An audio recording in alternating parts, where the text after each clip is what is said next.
Good morning, everybody.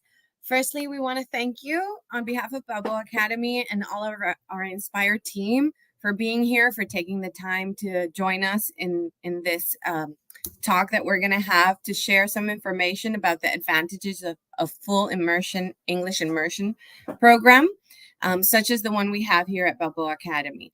So today we're going to have a few experts that can talk about the topic, and we're going to start with one of our very own from Balboa Academy, Miss Mariana Tarre. And she is our... Hi, Miss Mariana. Hi, good morning. So I have the pleasure of making the introduction for her, and then I'm going to let her take the lead. So Mariana Tarre, she's our preschool coordinator and the STEAM preschool teacher here at BA. She has over 20 years of experience teaching preschool in a total language immersion settings in the US as well as in Panama. She has a law degree from Universidad Católica Andrés Bello from Caracas, Venezuela. And she also has a Master's of Arts in International Relations from Johns Hopkins University in Washington, D.C. and a Certificate of Early Education Leadership at Harvard Graduate School of Education. So thank you, Miss Mariana, for leading our talk today, and I hope everybody really enjoys it. Thank you, Julie. Hi, everyone. As Miss Julie said, I'm Mariana Tarre. I'm the preschool coordinator at Balboa Academy. We are an international school in Panama. We go from pre-K to 12th year, so all of your child's education, and we are an American school in Panama. So our language of instruction is English. All of our classes are in English, which creates a total immersion setting for your child's education. As Julie mentioned, I have over 20 years of experience, and something that I think is pretty particularly unique to my career path is that I have always taught in immersion settings. When I lived in the US, I taught in a Spanish immersion setting. So I was teaching in Spanish in an English-speaking country. When I moved to Panama, I switched around, and now I'm in a Spanish-speaking country teaching fully in English. I am also the product of a total immersion setting. I studied in Caracas in an American school, just like this one, from preschool to 7th grade. So all my first formative years were also in an immersion setting. My children have also been their lives in a total immersion setting. So I can talk about this topic from as a student, as a parent, as a teacher, as an educator, as an administrator, and as someone who is fascinated by language acquisition, especially in small children. I am very lucky today to be joined, and very grateful to be joined by two experts in the field as well. They are part of the Inspired group, and we're very lucky that we can tap into their expertise in the region in schools similar to us. So I have here today Ms. Liliana Ballarin, who is the preschool and early primary principal at St. Matthew's School in Bogota, Colombia. She has a degree in preschool education, a bachelor's in music, a master's degree in psychopedagogy, and over 20 years of experience in early childhood education and curriculum development. She's passionate about enhancing educational processes and building strong relationships with families to support children's growth. And she's deeply committed to nurturing both students and educators, striving to make a positive impact in the field of education. Welcome, Liliana. Hello, Mariana. How are you? I'm very happy to share this space with you, this moment of talking about our perspectives and the way we are working with our kids in different settings. Thank you. Thank you for being here. We also have Mr. Daniel Kasnick. Daniel is the head of Early Learning School at Colegio Altair in Lima, Peru. He holds a master's degree in education, policy, organization, and leadership from the University of Illinois. He has also had the role of a PYP coordinator and head of primary, and is currently a part of the group of 20 global experts on SDG 14 for UNESCO. He's a founder of a youth camp in Lima that provides enriching experiences for youth through outdoor education. Welcome, Daniel. Thank you for joining us. Good morning. Thank you so much for having me. I'm very excited to be here. Thank you. So the way we're going to go about this today, we're going to give you both a presentation and a conversation on the topic of an immersion setting, especially for early for the early years for preschool age children, though I think everything that we're going to say about the impact, the benefits, the research of an immersion setting applies to any age group. So I'm gonna ask some questions that are broad that can cover a lot of the topics and the research and the benefits of this topic. And I want to hear both your opinions and your perspectives and how you apply these topics and this knowledge in your school. So the first question is, how does full English immersion in early education enhance cognitive development and brain function in young children? Liliana, would you like to take that first? Okay, thank you very much. We have here in Bogota, we have kids from K1. They are 1.5 years old, and the other ones, I finished with the ones in preschool at 7 years. We understand that full immersion, it's good for kids. They have like all this cognitive development because we here work both languages simultaneously. We work on Spanish and we work with English.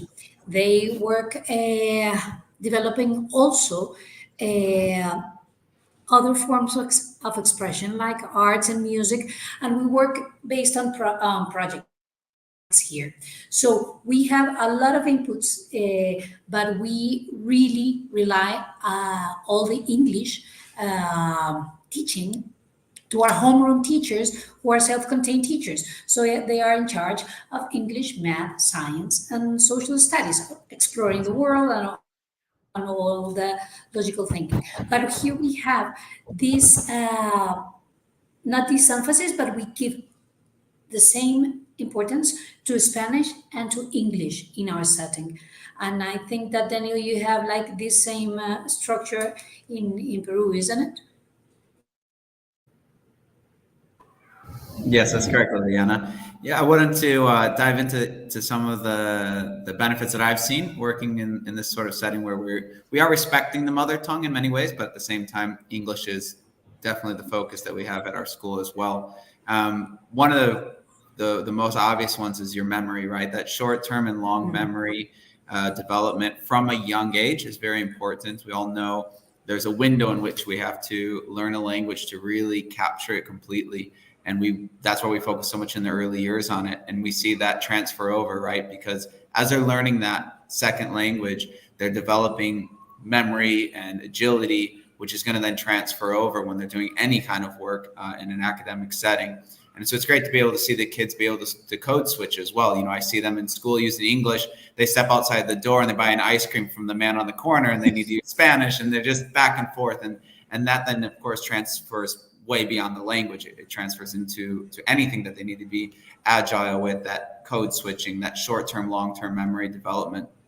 And I think interesting as well is, as inspired schools, we believe that we are, social constructive. So we're building our identity, we're building our understanding of the world in the early years through social interaction. It's really not just about a child in their own little world and trying to learn what's going on. They need to do that through the interactions that they're having with their teachers, with their peers, with anyone that they come in contact with. We believe that that's a very important part of their development.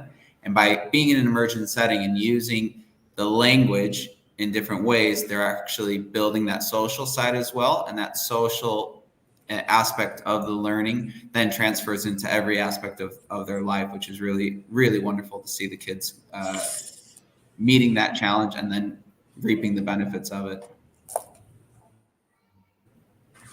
Absolutely. Sorry.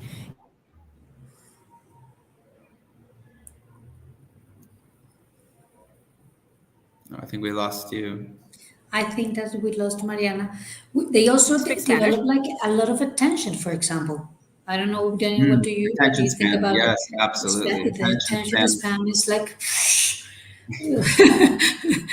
Right. And when it's immersion, I think what's interesting too is that, you might have a language program where the teacher might say something in English, and in a traditional setting, they might translate it immediately afterwards. And what happens there is that the student's just shutting off, right? They're not listening to the English and they're just waiting because they know their teacher's going to switch to Spanish. And when we have that immersion setting, it's really great to see. I mean, the first few weeks are tough. You know, the kids kind of struggle with that. It's like, please just tell me. But by pushing, you know, into the, you know, our philosophy and how we do things, you see the kids' attention spans grow so quickly because they know that the teacher isn't going to say good morning, buenos dias. No, she's going to say good morning. She's going to keep going, and they have to be ready for what's coming next. And that's really a huge benefit. I mean, attention spans, we know it's like they're getting shorter and shorter in our world today. And so language development can also be a huge factor for them to develop. Yes, and they're not only developing the language cues, they're also developing social cues, because they're looking, you know, it's a whole 5 senses kind of learning, because they have to listen, they have to look, they have to taste, they have to, in order to understand, they really have to engage with everything they have, because they want to know what the teacher is learning. They want to know what their friend right next to them is trying to communicate. We are built for communication. So we're looking for it in any way we can. And little kids, it's incredible how their brains are making connections by the second. It is absolutely, incredible to watch. And they do it in 2, 3. We have kids here that this is their 4th language. And it is just amazing how they are understanding. You know, they see a red ball and they know immediately that it's red, rojo, rouge, whatever.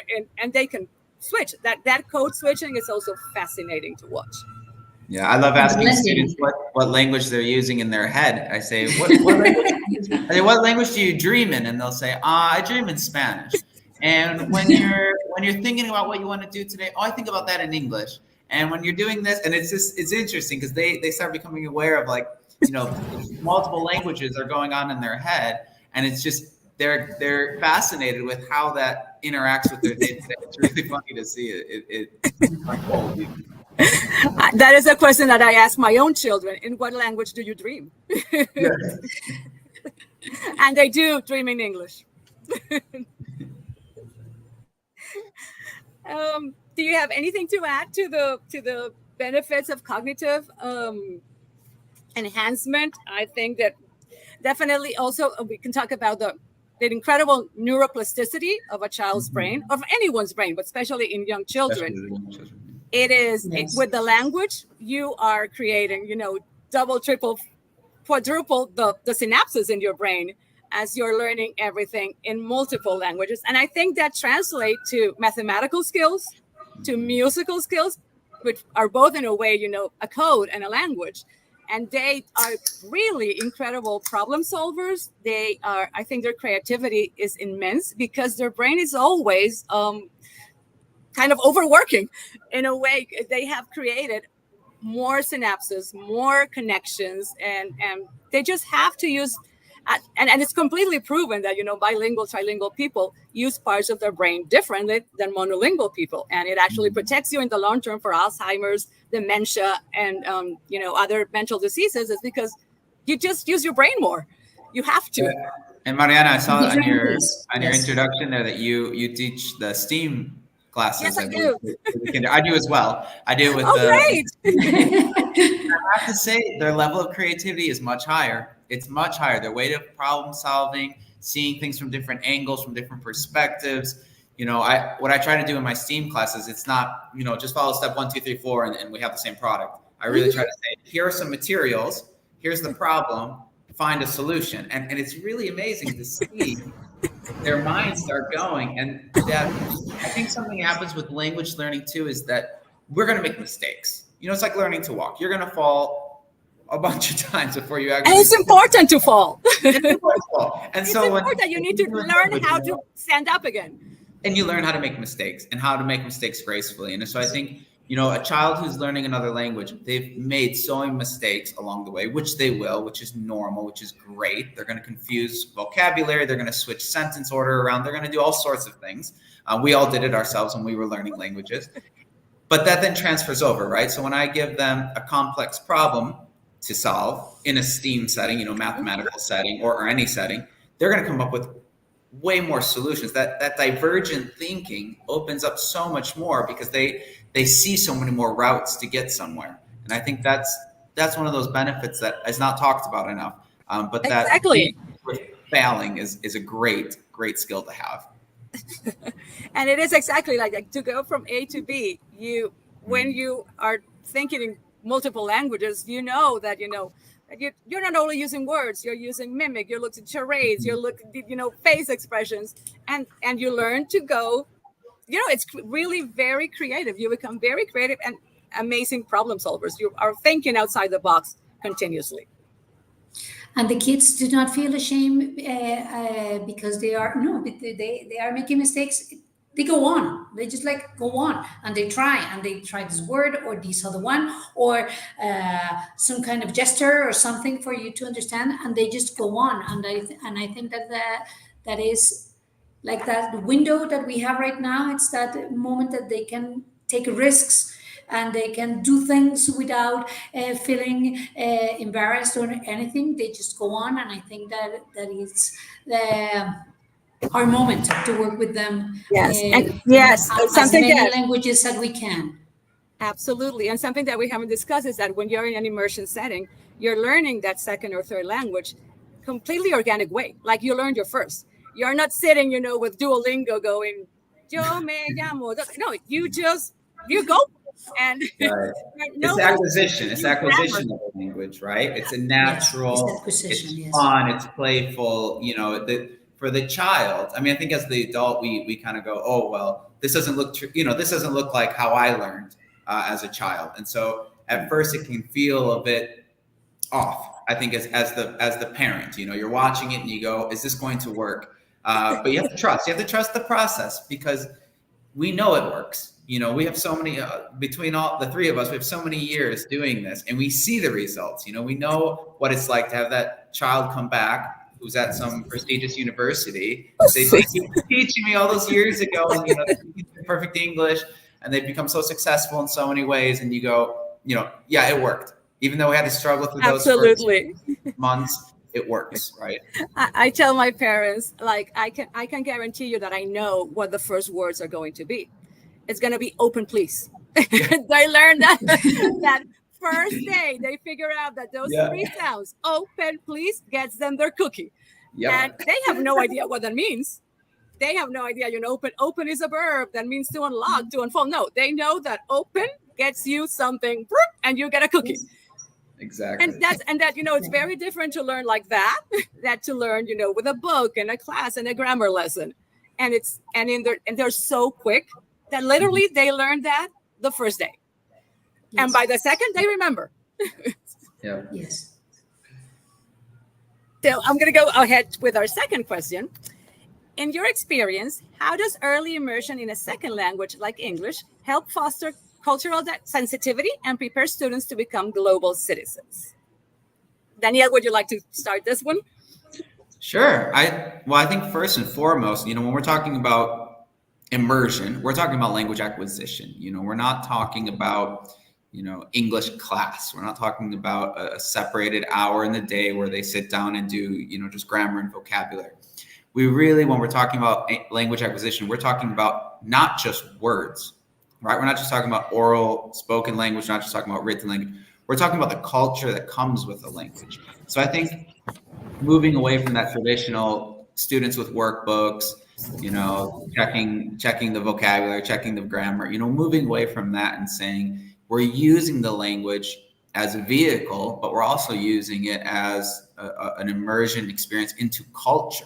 And so being able to interact with the world around them in multiple languages. And I think with English, for example, we know there's just an insane amount of media that you can access as teachers. We're definitely spoiled in the world of English because we have so many resources, digital, print. It's just amazing the amount of resources you can get. And of course, those resources come with the cultural aspects to them attached, right? So when we bring in a reading program, when we bring in some kind of video series that we might do with the children, or we might have a guest speaker come and join us, they're bringing along their culture with them. They're not just bringing a different language. I'm not just switching, a piece of media from one language to another. I'm not just running it through a translator. We're really bringing it from the source that it comes from. And so the culture is going to come along with that. And we are very intentional about that. What culture, how are we bringing these cultural aspects with it? And the world today is great too, because we have, like we are right now. We're in 3 different countries having a nice conversation this morning. That happens in the classroom, right? So we bring in experts that might not live in our immediate city, but we can bring them in. And it's really wonderful to see the kids getting excited, and they're really excited to learn because they're using their English then to access that information. And so they might have a chat with a doctor from the US in a unit about health, and there they are having this interaction with someone who's also conveying culture, who's also conveying points of view, and helping them understand that as a global citizen, I can not just access, Google and my teacher. I also have access to the entire world, and that's a really exciting moment for the children as well. I agree with Daniel, absolutely. And we have kids that travel a lot too, so they can actually see other things that they could learn at school in other settings when they travel with their families. We also here we're trying to give our kids the opportunity to engage in virtual activities with other kids from the Inspired School around Latin America with the little ones, and we like them to interact with these kids of their same age that are in the same process of acquiring this second language, and we think that we are only opening windows for them to be able to see the world around them and to make connections, because they really are able to establish these things that they are similar. Oh, here in Bogota it's like this, but look, there in Bahamas they have the sea, but there are also mountains, and they begin to make all this kind of discussions around everything that surrounds them, and English is a nice vehicle for them to be able to connect with other people, and they understand very quickly that these are the steps that they are going to follow from now on. It's like the best vehicle for them to express themselves, to understand other realities too. I think we might have lost Mariana again. Yes. But we're here. Hi. Let's see if she gets. Hi. Hi. If she gets it again, She yes. get back in. But no, the traveling one's a great one too, Lilian. I'm glad you mentioned that, because the it's not just they have. I think right now at our age of preschool, early learning, they're traveling with their families, and they love. I mean, it's great when parents come back and go, we were. My child was my translator. They tell me, I didn't know how to order, I didn't know how to do something, and it was the child that saved the day. And that's just fantastic. It's great. It's amazing, because we're talking about 4 years old, 5 years old, that they are so confident with the use of English that they are able to guide their parents through Walt Disney World by themselves. Yeah, and exactly. That's so nice. I really enjoy those stories, because it let us see that it is useful, that they are using it, that they are understanding, and they are acquiring this language as something that they can use. It's not only like something that no, it's something that you use. Exactly. And it is exciting too, because we're all in Latin America here. Definitely the shift towards English is just immense. And it seems like almost every sector that you can imagine working in, English is part of life now. And so it's not just about traveling abroad. I can see English becoming just a part of daily life here, and just an expectation. And so it's really nice to see that the younger generation is doing it more naturally. I do have interactions with, professionals that are still kind of struggling to really express themselves naturally. But then I see this younger generation coming up through more of an immersion, acquisition type education. And it's great. It's really great to see that they can just fluidly enter into any world and just be a part of it instantly, and feel like they can express themselves without any barriers. That's a wonderful thing. Yeah, I'm back. Sorry, internet died on me. As I said in my introduction, I actually went to an immersion school, and I tell my parents that was the greatest gift that they gave me and my siblings, was that.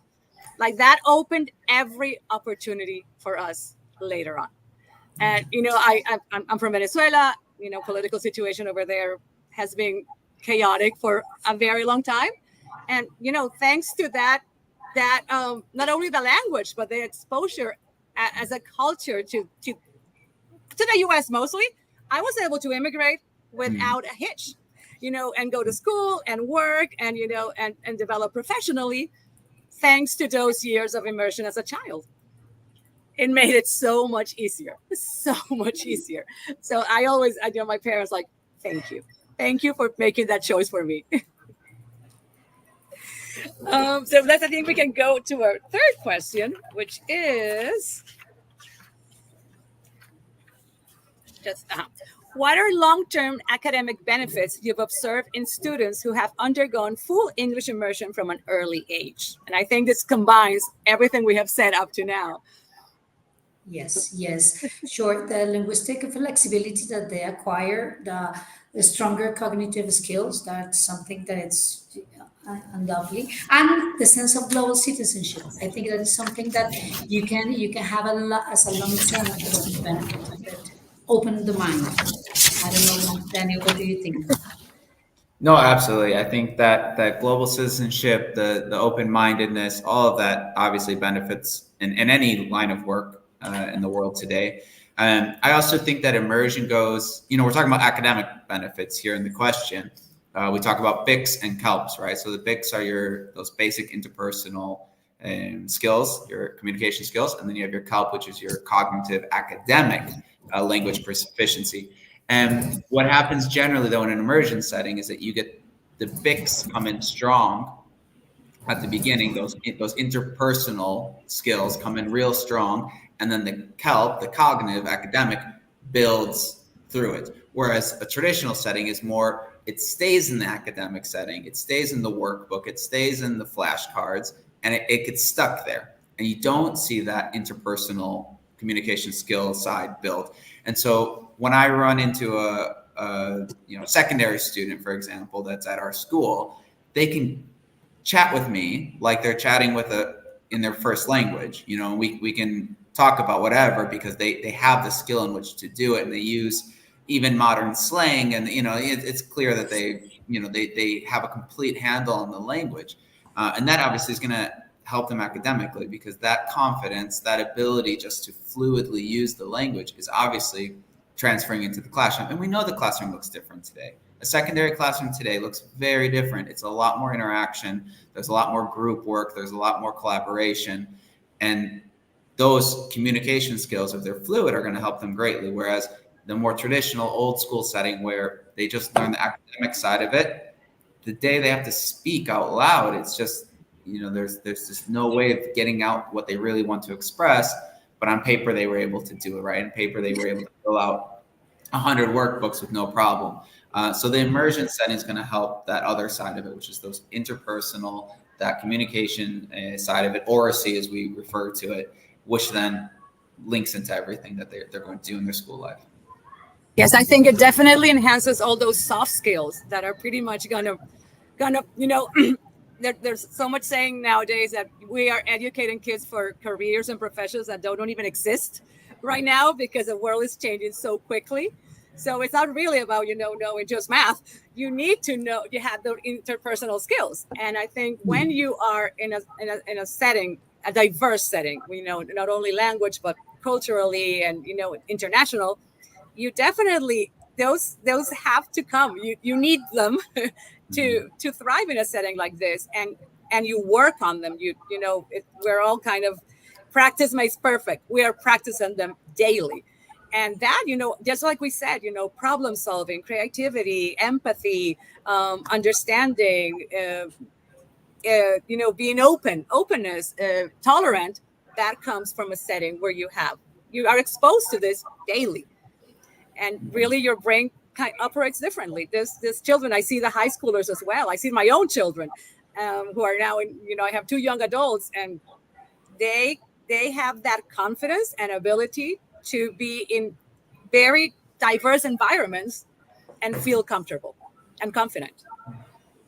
Yeah, it's just natural for them, isn't it? And I think we as the adults sometimes we get overly obsessive in the early years over each stage. You know, my own daughters, for example, took a little bit longer to produce some words, but when they did, it was in 2 languages, and it was, you know, it was fluent in both languages. And I said, you know, they waited a couple extra months. You know, it wasn't a big deal, and we kind of over obsessed with it. But I think you're right. Like, if we look at that product to say, you know, that the end where we're going, you look at the secondary student, you look at the university student, you look at the young professional, and their confidence in the language is unparalleled. I mean, they really have no struggle at all moving, not just between the languages, but between the cultures. And I have full confidence that a child coming out of an immersion program with not just the language, but that cultural understanding will have no problem getting on a plane and going off to university in the US or the UK or wherever else they desire to go. And they're going to be able to do it. And they're going to be able to face not just the, you know, the university, we talk about, you know, class loads and, you know, there's all that side of it, but there's also the socializing. There's also getting yourself around.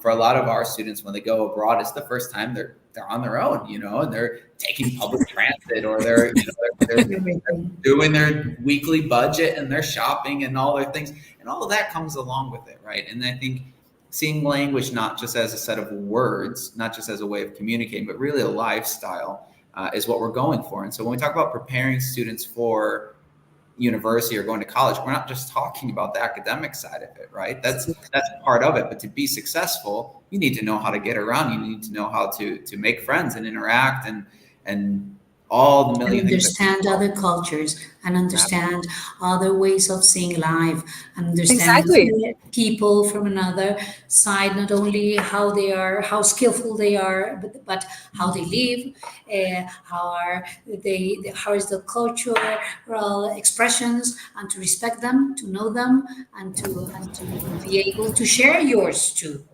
That is something that is very important for them too. So it's a very powerful tool.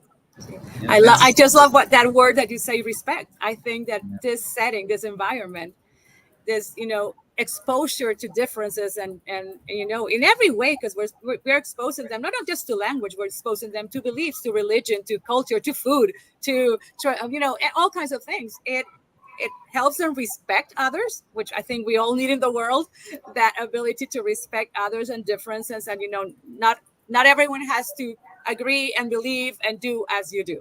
So when you're exposed to, you know, your little best friend comes from China and they do things and, you know, they eat with chopsticks and you've never seen a chopstick, but you're fascinated by that and you learn. And, you know, and I love it that young children, I want to learn. And they start modeling. And exactly, let's do it. And I love what you said, Daniel, that yes, we see a lot of, and this is a concern from parents, that children who are learning 2 or 3 languages, they do sometimes have a little, not a delay, but they might take a little bit longer to produce sounds, but they understand everything from the get-go. So like and I see that a lot in our setting. We speak to them in English, they reply in Spanish or in whatever language they speak. And we are also code switching and trying to understand what they're saying, because many times we don't speak the language. But you know, we speak to them and they do, you know, we say, go put this block away, and they go and put the block away. And they will reply in Spanish, and then they will reply in Spanglish, and then, you know, it starts to take over. But then one day, because it's literally like this, one day all this comes out. Yes, beautifully in 2 languages. And nice, yes, and at the beginning they are so tired, and the parents are so concerned. They are so tired when they come from school. They feel so tired. Of course, they've been processing a lot of information because we're speaking there in English, and then they have to do a lot of things, social things between them, share, understand, wait, and that's something that is very, very tough for them, and they get very tired at home. But in a certain moment, as you said, Mariana, they just click and they just try to say things, and they write paragraphs, and they understand the world, and it's like it's one thing just next to the other. So it is absolutely fascinating to watch. It's incredible. Sammy, do we have questions from our viewers? Yeah. Oh, sorry, we're having connection issues.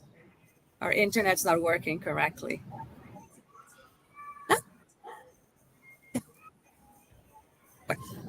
We're going to go out.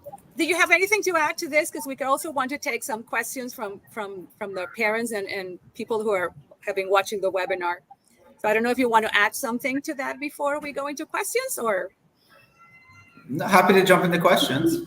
Yeah. Yes.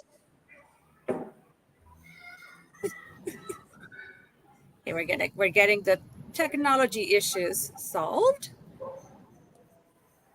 See if I can see it through. Let me see if I can find them. Give us one little second as we try to get those. It's really nice to see that we are all on the same page. That is something that I really like to of these kind of spaces where we can discuss and we can share. And even though we're in different places, we're on the same page. It's so nice. Yes, I really think that that is something that makes us strong in our task. No, it's great too. And Liliana, we have communication among the inspired schools, and I love that too, Yes. because I think there's resources that we come along with. There's situations we go through that are very similar, and it's great. Yes. Like Liliana and I have WhatsApp. It's just a WhatsApp away. How have you done this in your classroom, and what resources do you have for this or that? And it's really that feeling of just being supported among the inspired schools. I think we talk a lot about the inspired schools having that benefit of the exchange programs, of course, are fantastic. But I don't know if parents always see the other side of it, which is we have contact with each other and we're sharing best practices and we're sharing our learnings together. And it really professionally brings us to another level that we wouldn't otherwise have access to, right? And it's not only showing, but sharing. That's a very important word you said. It's not only showing what we're doing. Look, this is what the way we make things here, but only sharing. And that dialogue, it's so enriching for everybody, for the teachers too, because they're able to see other realities too. Exactly. Without any competition between each other, which Yes, is we yes. freely share between each other. It's fantastic. Yeah. I think Yes, there's a that's question I just saw in the chat here, and from Samantha. It says, "How do you manage children with fear of speaking in other languages?" Fear is a big factor. We see it. We deal with that, I think, on a daily basis. My advice always to parents is to be the example. So if you, as the parent, if you don't speak the other language, start learning it. And as Yes. poor as you're starting off, and not, you might not have much of a base, you as the parent, I think modeling yourself first is really important. So in front of your children, use a language that you don't know that well. And if you already speak fluently 2 languages, learn a third and do it in front of your child. And I think, that fear that your child's holding on to might be because they don't see you in that and putting yourself out there as well. And so just going for it as the adult, your children are going to notice, they're going to take hold of that, and the fear will subside, knowing that they're not alone in this. So I always give that advice to parents: learn a language and do it in front of them, and don't be afraid to make mistakes along the way. And the children they're gonna respond to that.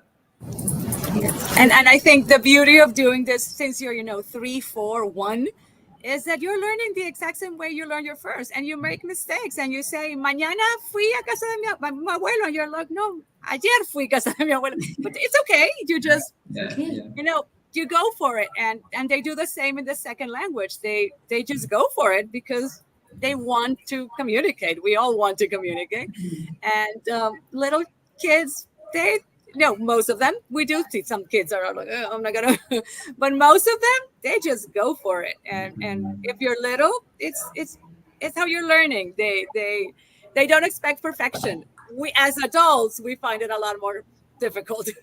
We are self-conscious. We are like, ugh. But fear is not such a big factor, especially in the little ones. As we grow, we become more self-conscious. Of course. There's another question here too. What tips would you give to parents who want to promote language learning at home? I always say I meet parents who try to push it too hard, I think, in a sense.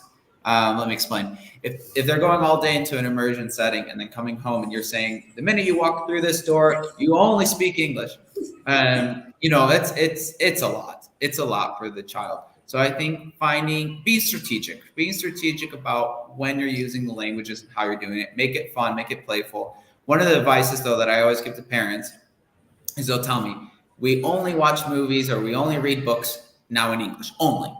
And it's, that's the strict rule that they've put in their home.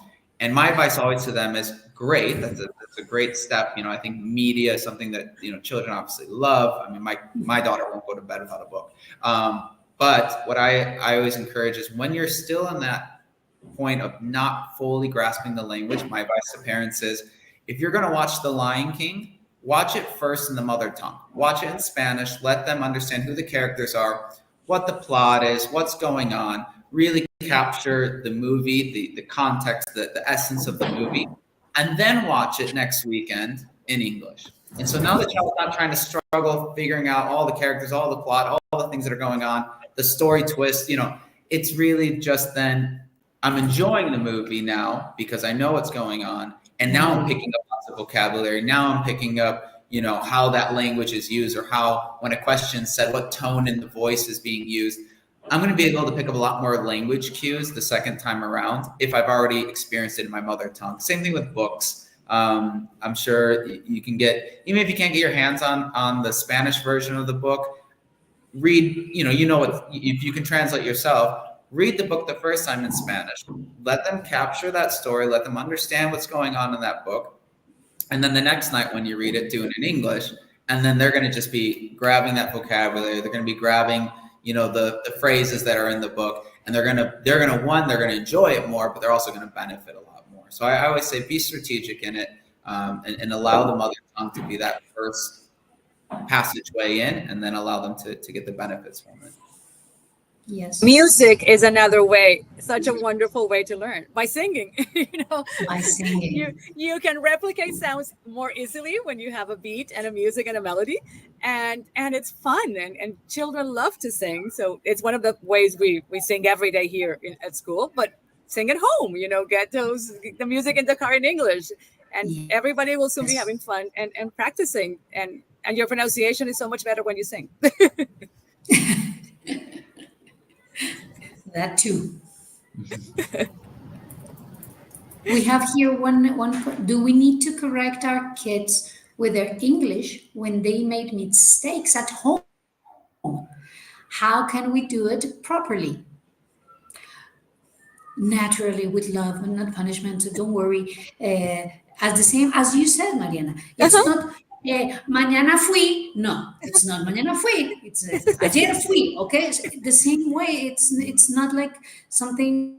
You so model. No. I think that what we do, and we do that not only with with language love. but with behavior. We model. Yes, don't worry. You can do it. You're trying to say this. Maybe this is the word. Okay, and they just do it and understand very, very, very calm. Yeah, it's bringing it back to them with the correct modeling. So a common thing, for example, with Spanish speakers is they'll say to me, so they'll say, instead of Daniel's shoes, they'll say the shoes of Daniel, right? That's a common, because they're using what they know and they're switching it over. And so instead of saying that's not the way you say it, it's Daniel's shoes, not the shoes of Daniel. No, I simply, when the child says, oh, the shoes of Daniel are new, I say, oh, Daniel's shoes are new. That's wonderful. Let's go ask him where he got them. And I'm not stopping them. I'm not trying to correct them in the moment, but I've modeled it back to them. So they've heard, okay, when I say shoes of Daniel, he repeats back to me Daniel's shoes. And so they start, and it's that loving, caring, understanding time that it takes. And again, that the question before was about how do you get over fear? I think you first get over fear by not generating more fear than necessary. Yes. Totally agree. Yes, absolutely. And I now see it the other way around with my children who have been in this immersion setting for all their education, and now they make the mistakes, but they make them in Spanish, even though Spanish is their native tongue. So they Yes. want me to save some food for them, and they say sálvamela. I'm like, yo te la guardo. Sí. Okay.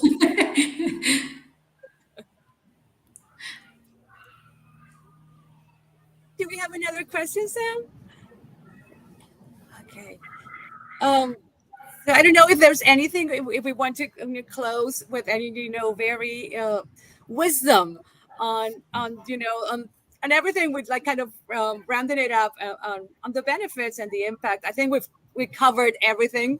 But if you have, advice for parents that are thinking about having their kids join a bilingual or an immersion setting, like what would your advice be?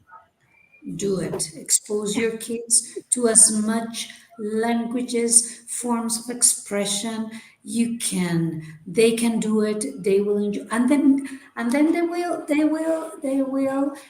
choose the ones that they prefer. But expose them, give them the chance to know, to see, to understand other ways of seeing the world, understanding the world, and expressing the things that happen around the world. So do it.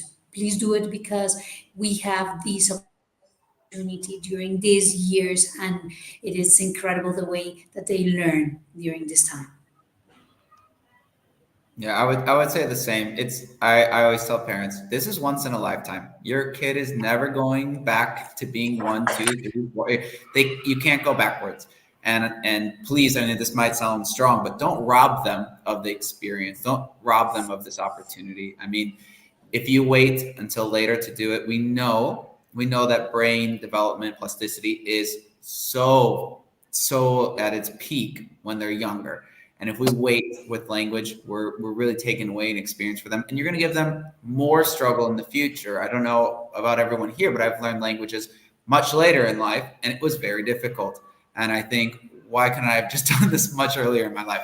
So really, it's once in a lifetime. And don't, I also have parents that try to wait and say, oh, well, I'll put my kid in school when they're 4, when they're 5, and they wait longer. And I always encourage them, really, the younger you can start, the better it's going to be. The benefits are just so great. And don't wait a year, don't wait a month. I mean, if you can, get your child into that setting as soon as possible, even if they're not producing language yet. I have students that do not verbally produce language yet, but they are learning language, and they're learning it very well. And so the earlier you can, the better. And then trust the process. Trust the process. They will get there, and you'll be very happy with the results.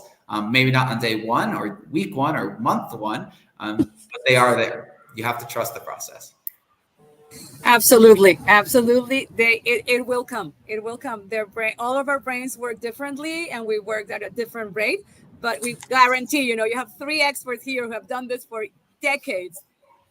It's happening. All those processes, all those synapses, all those connections are happening, and then one day, really, it's like opening turning on a switch. It comes out, and all this knowledge comes out in 2 languages, and they are able to code switch and talk to, just like you say, Daniel, to the heladero in Spanish and the teacher in English, and to their friends in both, and and then go into the world with that same openness and that same respect and ability to be comfortable in multiple environments and situations. And that all happens thanks to this opportunity that you will be giving your children by exposing them to a world. It's not just a language, you're exposing them to a world.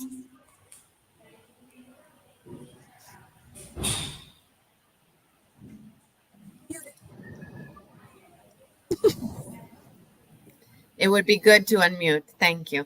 So thank you very much, Liliana, Daniel, and Mariana, for your time. And thank you to all the parents who joined us and will be seeing this in the future. I just want to say thank you again for being here. I am Julie from the admissions team here at Balboa Academy, and I want to invite you to come and see our school and check out what we do in person. Our tours are done with the kids, the learning happening. So it's great to see them in action and see our teachers in action as well. So I'm inviting you all to come and join us and see what the wonderful things our teachers do. Thank you again for your time. Thank you, Liliana. Thank you, Daniel. It was a Thank you. pleasure. Have a Thank great you. day. Thank you. Thank you for having me.